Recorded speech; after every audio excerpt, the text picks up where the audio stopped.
Hello and welcome. This is a live broadcast of a podcast recording I'm going to do with Duncan MacPherson. We're going to talk about AI.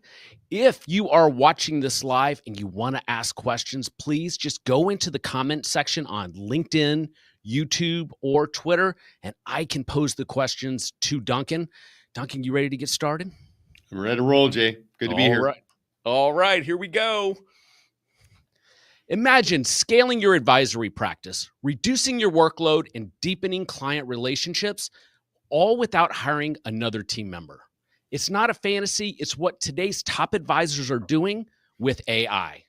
My guest today, Duncan MacPherson, laid out a blueprint, not a theory, on how to do this. His 17 actionable AI strategies are strategies that you can implement immediately. And in this episode, we're going to go deep on it. This is the Resilient Advisor Show with Jay Coulter.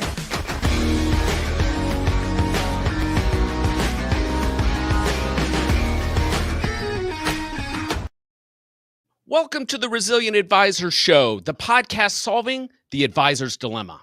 How to simplify your business, streamline investments, and build a profitable practice that's built to last. I'm excited to welcome Duncan MacPherson back onto the podcast. Duncan is the CEO of Pareto Systems and the co-author of several best-selling books for financial advisors, including The Advisor Playbook and one of my favorites, The Blue Square Method. He is one of the most respected voices in practice management and advisor marketing. And he and his team are back with a cutting-edge white paper that we want to share with you titled AI for the Financial Professional. 17 best practices and use cases to improve efficiency and productivity. You can download this white paper by heading over to Pareto Systems, or if you're watching live, go into the show notes or comment section and you can hyperlink to there. Duncan, welcome back to the show. Great to be back 10 years or so later. It's crazy, isn't it? In fact, for folks who are watching this on video, I'm pulling up onto the screen an image from the first podcast that Duncan and I did almost 10 years ago. I have my old, awful Resilient Advisor logo. Duncan, you look so professional and buttoned up, and we were talking about how to build a franchise-ready business. I actually went back and listened to that episode. It still applies today, 10 years later. It was a great framework for advisors, and we'll have links to that in the show notes. The most interesting part is that podcast we recorded on the telephone. I literally called you with an audio recorder and we went back and forth. Technology has changed, hadn't it? I mean, pretty pure, pretty authentic, and you're right, it does hold up today. Yeah. Yep. What's interesting about this show is not only can viewers watch it live as we're recording it, ask us questions inside of the comment section if you would like to ask Duncan a direct question. But this will be repurposed on not only LinkedIn, YouTube, and X, but it'll be on Instagram. And Duncan, do you have any exposure on TikTok? I do not. I should probably explore it, though. Well, after this show, we'll have you on TikTok. It's something we've been playing with, and surprisingly, a lot of advisors are on TikTok, and that's because technology is changing, as it always does, rapidly. And that brings us to what we want to talk about today, and that is AI and how advisors can leverage it. Let's get started talking about this white paper with what inspired you and your team to create this white paper. Well, the word game changers gets thrown around a lot. This is legitimate. And to your earlier point, the white paper is trying to get through the signal to noise ratio and focus on what's real, because there's so much esoteric and theoretical and interesting applications regarding AI, but it's hard to deploy them, whether it's compliance or just complexity. So what we did was focus on actual use cases, actual issues that could be addressed, problems that could be solved using AI. And that's where the 17 came from. They are bona fide. They're not theoretical, and they have an impact. Yeah, Duncan, I have found in conversations with advisors, if they're not up to speed on AI, they generally just think it is something like recording a Zoom conversation and using that tool with their client interactions and maybe putting it in their CRM. As you've demonstrated in this paper, it's so much more than that. You say early on in the paper that AI adoption is no longer optional. Why is that the case for advisors today, and especially in this context of being a fiduciary? Well, that's just it. I mean, there's actually three primary drivers. As a fiduciary, just the business opportunity, the investment opportunity. We all know who the big players are, the blue chip firms, whether it's hardware or in the actual day-to-day usage. But there are now well over 70,000 companies involved in the AI space. And obviously there'll be consolidation, just as, .com and all that went through its motions. But we have to be a serious student just from a fiduciary perspective to just be, selective and have discernment when we're talking to clients about what the opportunity is. Professionally, it comes down to time and consistency. Every financial advisor is 24 hours in the day. Some get through the day, others get from the day. And when it comes to time, I use the analogy, Jay, it's like you're either putting sand in a shopping cart, transacting, it's not leading anywhere, it's not building anything, or you're putting sand in the hourglass and you're giving yourself the gift of time and efficiency. It is unbelievable how that will compound very quickly for somebody. So fiduciary, professionally, and then personally, it is fascinating how it will impact our life. So that's what we address in the white paper. And let's explore that further. Sand in a shopping cart. I love that analogy. In the paper, you mentioned that advisors should be able to explain AI's impact in a way clients can understand. What do you mean by that? How should advisors talk about AI without sounding too wonky or sophisticated?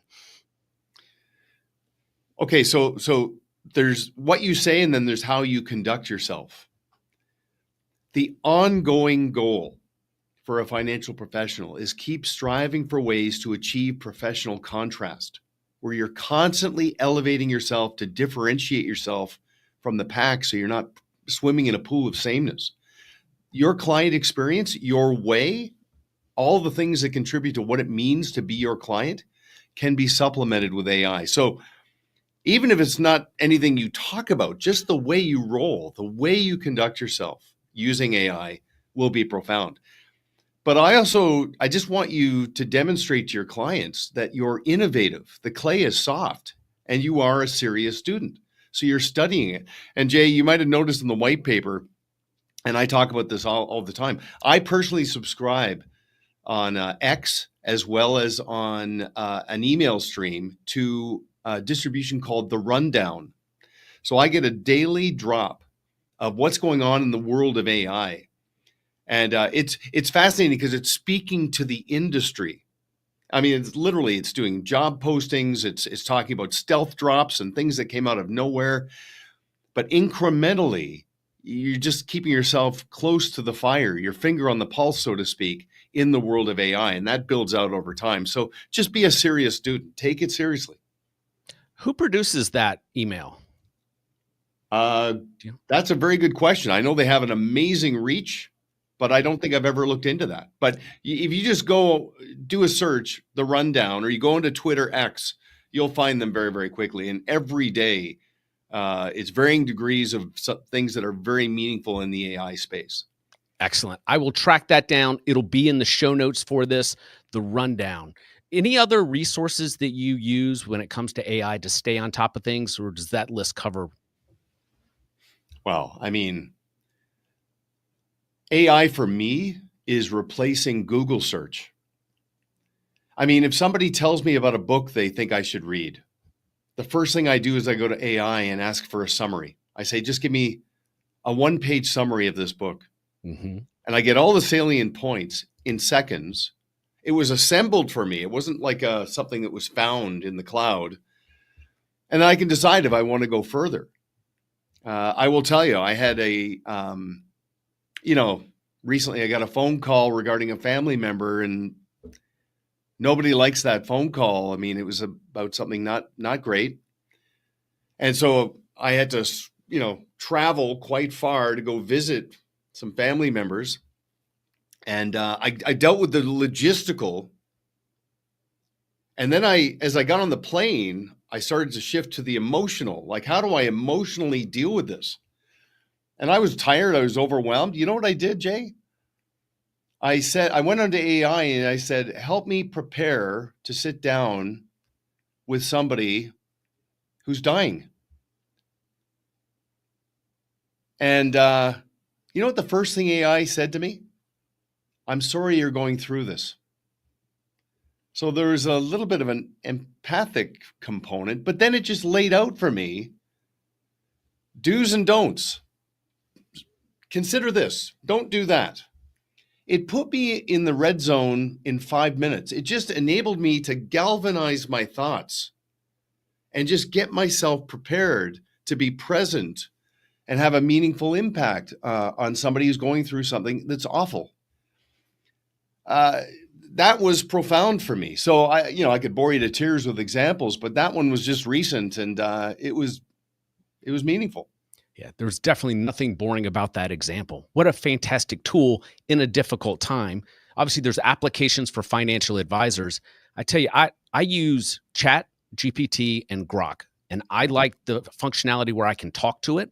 And sometimes when I'm at the gym, I start talking to it and I sound like a crazy person walking around talking to AI. What other tools do you use outside of maybe a Chat or a Grok?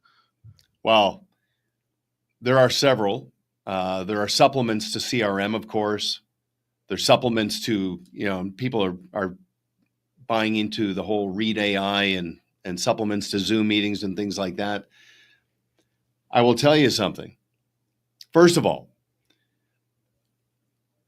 AI is designed to liberate you to go deeper into what is becoming the most significant unmet need in this space. And that is relationship management. The one thing AI will not fully have is EI, emotional intelligence. As things become more and more commoditized, what we ask our clients to do is to focus on the things that are proprietary, the things that will make you fee worthy, the things that will make you referable, the things that will enable you to scale up. And Jay, I would say that Grok and Chat can address in excess of 90% of those issues. I'll just give you an example. I was talking to an advisor who's trying to scale up, and he's dealing with some HR issues. And I said to him, I don't think you're fully prepared. Yeah, like you're doing a great job getting people to your office and getting people to meet with you to talk about opportunities to join your firm. But I don't think you're really prepared for the meetings themselves. So I said, ask Chat to give you some great questions to ask in a meeting with a prospective employee. Phenomenal. Like questions like, tell me about some of the biggest problems you overcame and what it revealed in you. Like just outside the sort of norm, where do you see yourself in 5 years? I mean, that's all fine, but just going a little bit deeper. I said to an advisor who's scaling up, I said, you need to professionalize your business, get everything out of your head. You've got so much in your head, so much in your team members' heads. If it's in their heads, it's a skill. If it's documented, organized, professionalized, standardized, now it's intellectual property. So I said, just as a starting point, I said, you're an advisor, you've got a team of 7. Ask AI to create you an org chart. Describe your team, ask for an org chart of roles and responsibilities. You'll have it in 3 seconds. Then ask it for a framework for a procedures manual and playbook so you can start to organize your client experience in an intellectual property. The incrementalism, the profound force that this develops using AI, it just gives everybody the gift of time, efficiency, and the outcomes are incredible. So long-winded answer, but there you go. So Duncan, one of the things that I do in my private coaching practice is I create little chat rooms inside of ChatGPT for each client.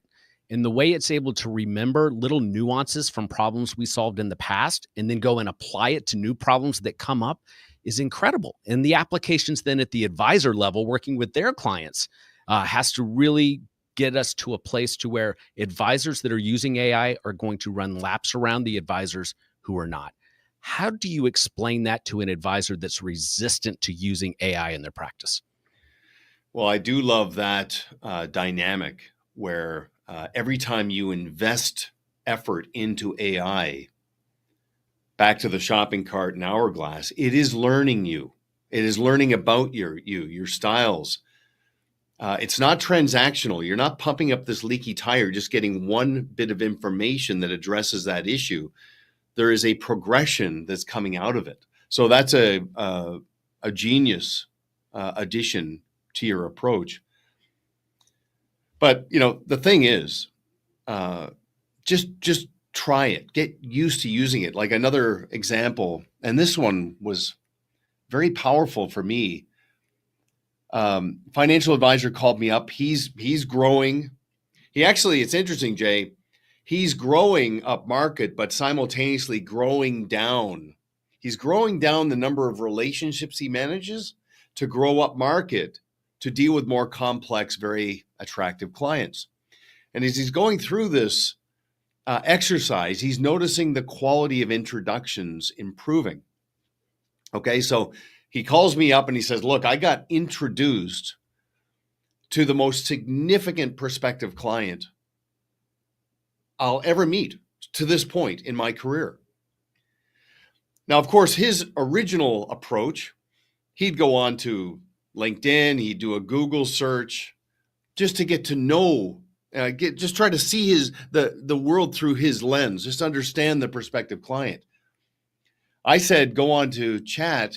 And I said, look at it through the lens of the prospective client who's coming to meet you. So the prompt he gave chat was, I am an affluent investor.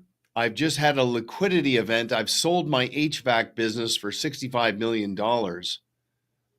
I've been introduced to a financial advisor I'm about to meet for the first time. What questions should I ask to see if there's a good fit? 5 seconds. The response to that prompt populated probably 80% of his agenda. Now, many issues are 2 or 3 questions deep, so he kept digging a little bit to draw more out. But his level of preparation, to create an alignment of interest, to understand what it is someone wants and what they're looking for, and how it aligns with the value that's being provided, it's absolutely profound. Duncan, I'd love for you to comment on a comment made by Sean DeFry on LinkedIn. He says, all advisors I work with adopt AI as a complementary tool, not a replacement. Unfortunately, there's a lot of noise around replacing. It's an enabler, not a threat. What are your comments, Duncan? I agree. I mean, remember, Jay, 10 years ago, Robo, right? There's 3 types of advisors right now. There's advisors who are coasting, there's advisors who are cresting, and advisors who are climbing. Okay, so those who are coasting, minimal adaptation, just sort of inertia confidence, just rolling. Now, obviously, a little market volatility, a little bit of disruption. The problem with that group is they're on a collision course with obsolescence. They will be replaced. Okay? But there's nobody in that group listening in here. Then you have cresting. These are the advisors who are still growing, but they haven't gotten out in front of their capacity issues. And therefore, they're on a collision course with a plateau. They're just going to max out. And then there's climbing. Climbing, they keep innovating, refining, and optimizing what they do. They scale up. Plateau avoidance has been achieved. But here's the thing, I completely agree. AI is designed not to replace a financial advisor, especially in those 2 groups, but to liberate them to focus on what's theirs. Focus on the things that someone can only get from you that are proprietary to you. More and more advisors are outsourcing, automating, or allocating different elements of the business that are commoditized so they can go deeper into what's proprietary. And that, by the way, Jay, is manifesting into enterprise value, because every investment of effort you make working on your business contributes to the value of your life's work. So there's a forced savings element to that approach. But net, I agree. It is not going to replace. It is designed to supplement, to liberate somebody to deal with more complex clients, to address and identify unmet needs, get out in front of evolving needs to become indispensable. Sean, thank you for your comment. Viewers, if you'd like to ask a question, just type it into the comment section and I will pose it to Duncan. Let's go back to the white paper, which, as a reminder, you can download by visiting ParetoSystems.com.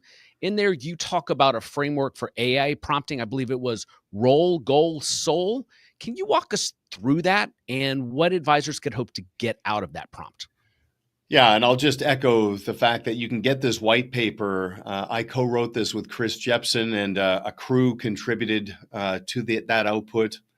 There is a prompt sheet.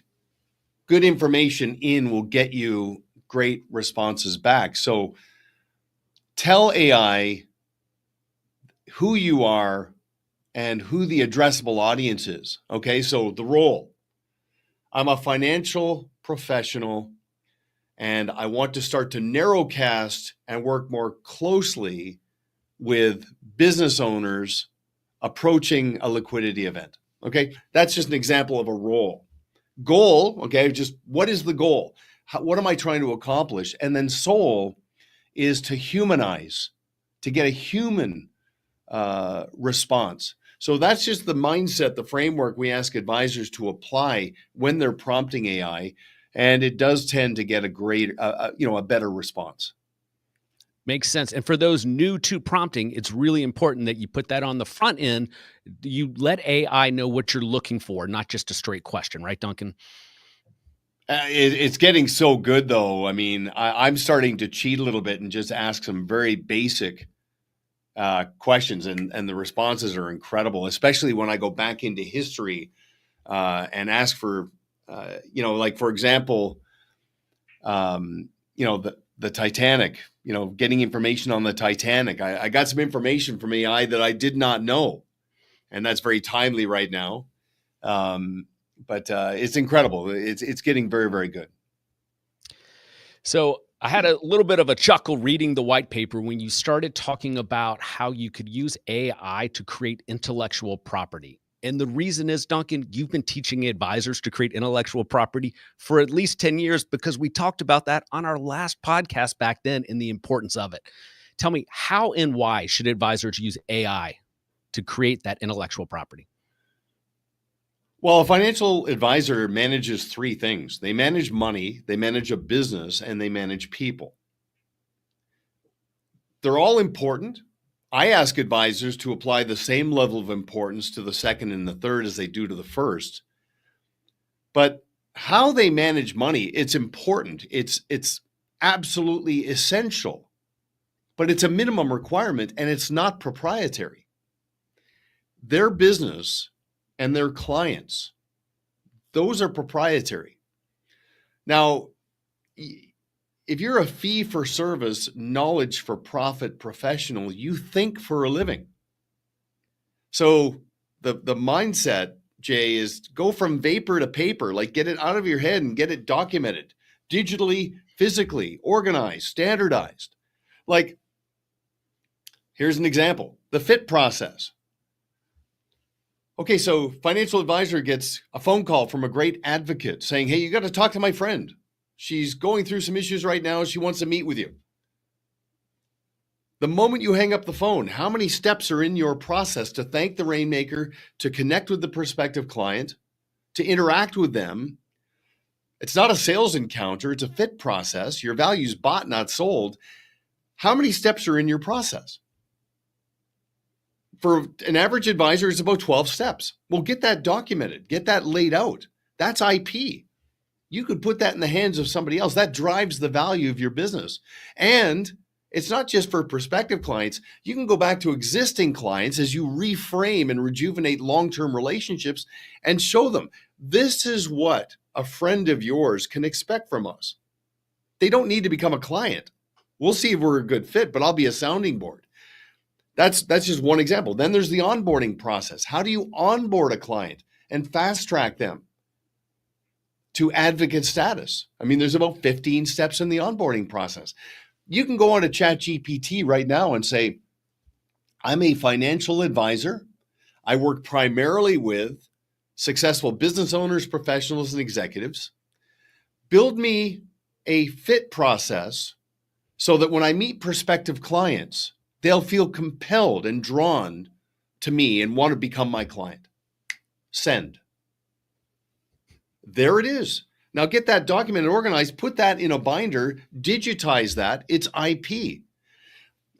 And I'm just scratching the surface here, but this is the progression, and this is, some of what we outline in that white paper. Yeah.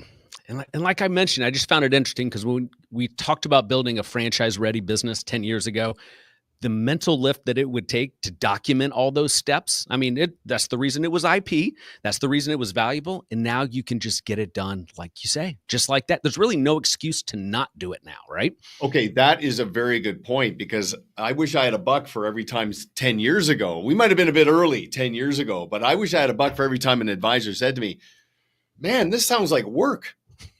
And I'm like, well, yeah, it is, but done is better than perfect. Just get it done. Now you're in the red zone. You're literally getting the gift of time. You're 90% down the track in 3 seconds, and then just let the compounding effect of incrementalism build. You could have your entire process and client experience built out in under 90 days using AI. Right? So I think there's also a downside to that in other parts of your business. So one thing that we've always done at Resilient Advisors, produce an absurd amount of content. And now it seems everybody can produce content. The barriers to entry are so small. And so to create differentiated content becomes a challenge. Duncan, you and I were talking before the broadcast, and I mentioned that I enjoy doing these live streams because AI can't do live streams on social media.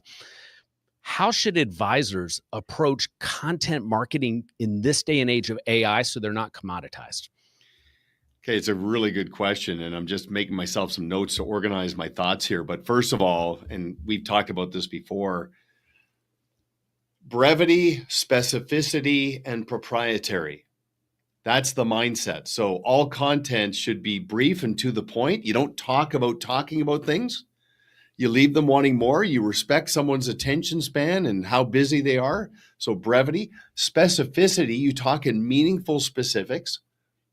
3 things, we'll do 3 things. There's, 7 habits to highly effective people, right? Like there's specificity.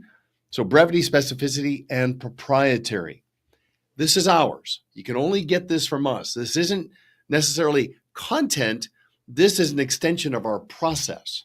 So that's a very simple framework. But here's the thing, and we're trying to work on this ourselves, but I say this to clients of ours who are financial advisors that are using content marketing in a variety of forms, is I say, emphasize reputational equity.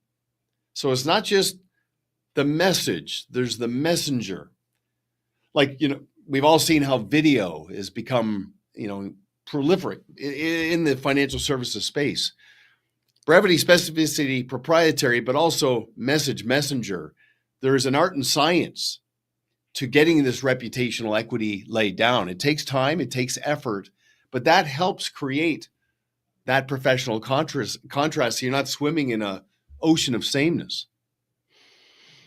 Duncan, I'd love for you to comment on a comment we received on LinkedIn from Ro Morrison. She says, I love the idea of advisors doing a life seminar for clients and prospects, showing clients how AI can support things that matter most: travel, family, health, legacy, all being guided by the real human, the advisor. What are your thoughts? Yeah, that's great. And when a financial services team helps their clients demystify not just what AI is, but what it does, they start to make this connection in terms of, how this actually supplements the value they're bringing to their clients. Like obviously based on demography, advisory teams are working closely with clients and the next generation, right? Continuity, succession, family, investment, legacy, preparing heirs. AI can assist with that. And it becomes this sort of this tether, this keystone that connects the client and the advisor as they're helping navigate that. But, doing seminars, webinars, ideal client events, potentially bringing in a speaker who can help somebody navigate the functionality, it's a great value add that people really find to be of value and helps open people's eyes in terms of where some of the bona fide opportunities are from an investment perspective. So it's just a great initiative. It says to the world, we're not set in our ways. You know, you might have noticed, Jay, I pay homage to a book written by Alvin Toffler called Future Shock, which was written 50 years ago. And if you read that, you can just go into AI and ask for a summary of that book. It's quite compelling. But he talks about something called the new illiterate. And the new illiterate has nothing to do with the ability to read or write. It has everything to do with the ability to adapt and just break free of patterns. And that's exactly what Roe is referring to. It just makes a very powerful statement to the marketplace that you're innovating. Yeah. Roe, thanks for the question and comment. Duncan, you and I are big proponents of CRM usage inside of an advisory practice. You and I have been beating the table on that our whole career, servicing advisors, sometimes to no avail, but now it's almost mandatory. Tell me, how can advisors use CRM more efficiently, more effectively, and supercharge their practice now that we have these AI tools? Right. So relationship management, hand in glove with practice management, helps people, when you do that properly, really appreciate your approach to asset management. So every interaction with a client on the phone, online, in person, must be invested into the rest of the relationship. Too many people transact, which means they have a conversation with a client. It's a meaningful conversation. And what the client tells the advisor or somebody on the team goes to that person's head to die. Okay, just gone. When everything's documented and invested into the CRM, it creates this energy where your clients start to feel and notice that you don't just care about them, you care specifically about what they care about.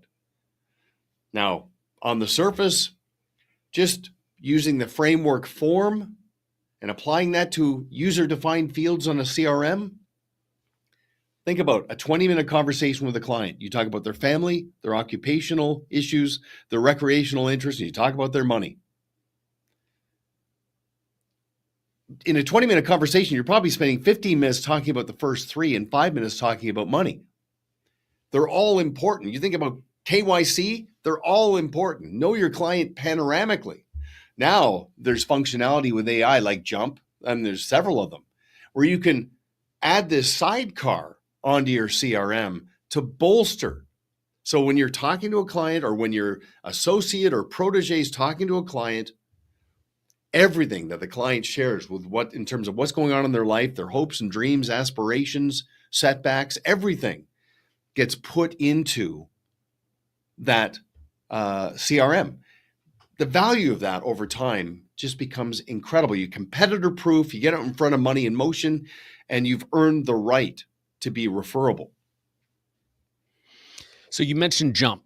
So that is one of the more popular tools I run across in the community. I've helped a couple of enterprises onboard it.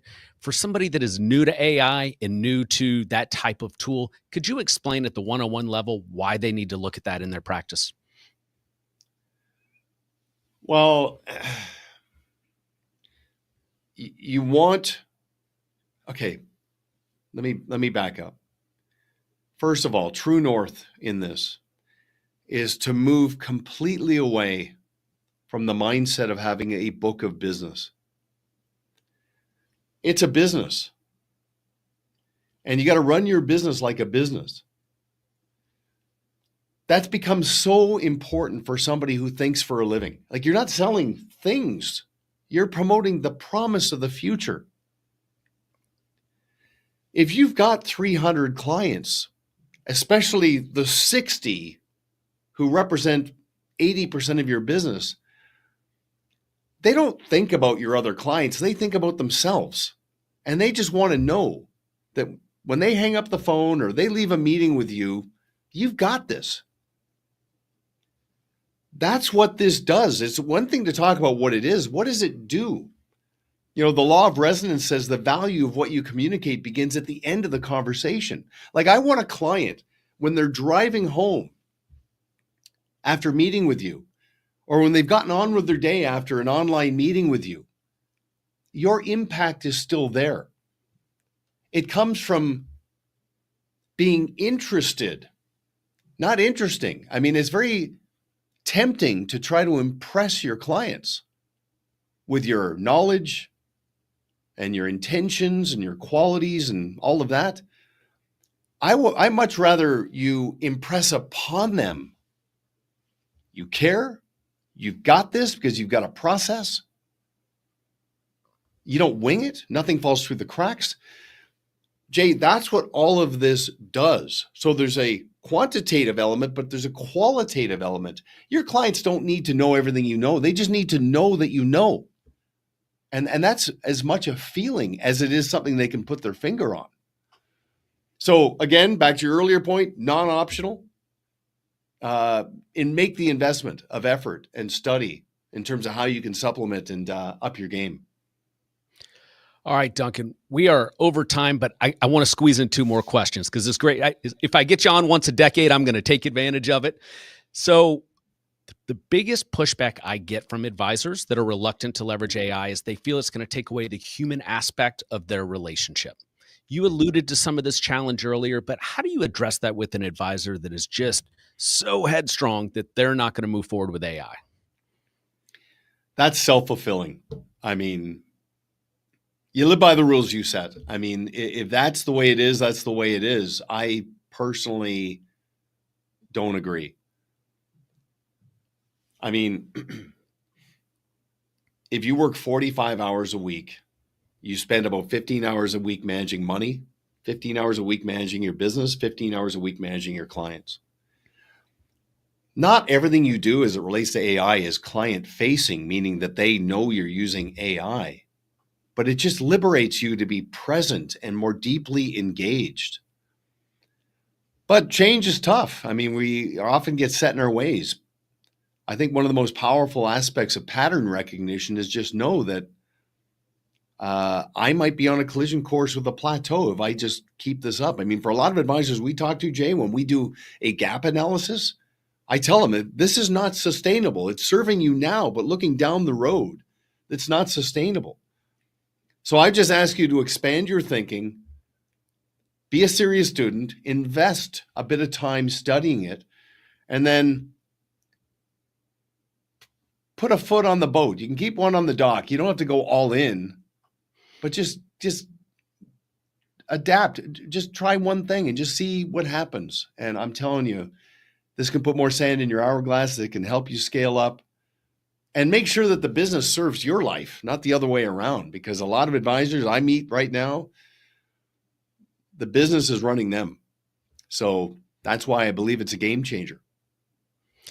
One of the stories that I like to tell advisors that are reluctant is that when I was in graduate school, one of the courses was technology and the executive. And I thought, this is going to be fantastic. I was in my early 30s. This is going to help me get ahead. And the first day of class, in walks this 70-something-year-old man with the tweed sweater. He had the elbow patches. And I thought, what in the world is this old man going to teach me about technology? One of the first things he said was worth the whole cost of graduate school. He said, the day you say you're too old for a new technology, you can start the clock for when your career is going to be over. Because as fast as technology advances, you're going to get left behind. And that was in the aughts. And he had a 5-year time clock on that. I think it's a lot less than 5 years now. And if you don't adapt some of these technologies, you're going to get run over. So this is so important. And I'm so grateful that you came on to share this white paper. I'd love to finish with this question. And this is a big ask that I didn't give you advance warning on. How does this impact the business for financial advisors 5 years from now?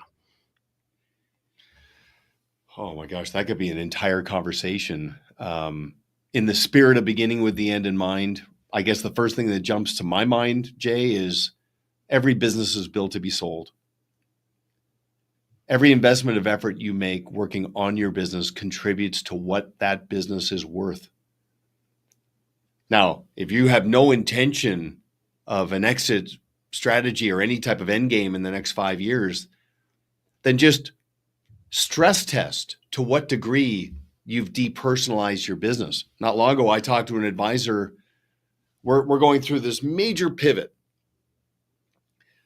And I said, I want you to set a goal to take a 6-month sabbatical in 18 months. So in 18 months, I want you to be able to detach and not be present, and your business will still be productive. Depersonalizing the business means the clients don't just trust the people, they trust the practice and the process as well as the people.